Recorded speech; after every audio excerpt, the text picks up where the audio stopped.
ఈ ఛార్జ్షీట్లో ఉన్న వాస్తవాలు వెలుగులోకి వస్తే రాష్ట్ర వ్యాప్తంగానే కాదు, దేశవ్యాప్తంగా, ప్రపంచవ్యాప్తంగా ఉన్న హిందూ సమాజం మొత్తం కూడా కోట్లాది మంది శ్రీవారి భక్తులకి తమ మీద ఆగ్రహవేశాలు పెళ్ళుబకటానికి ఆస్కారం ఉంది. కాబట్టి వైసీపీ పార్టీ కొంచెం ముందుగానే అలర్ట్ అయ్యి అంటే ఛార్జ్ షీటు న్యాయస్థానంలో సబ్మిట్ అయ్యి అవగానే ఆ ఛార్జ్ షీట్లో వాస్తవాలు ప్రజల్లో చర్చనీయాంశం కాకుండా, చూసారా అప్పుడు చంద్రబాబు నాయుడు జంతు అవశేషాల గురించి ప్రస్తావన చేశాడు, ఇవాళ సిట్టు రిపోర్ట్లో జంతు అవశేషాలు ప్రస్తావన లేదు.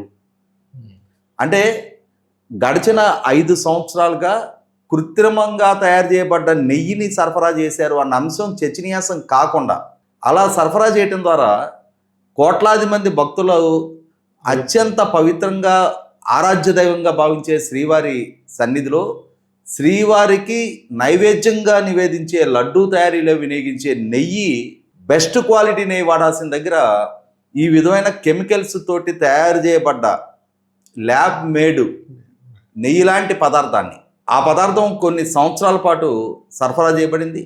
అలా సరఫరా చేయబడ్డ ఆ పదార్థం ద్వారా సుమారుగా 20 కోట్ల లడ్డూలు తయారు చేయబడ్డాయి.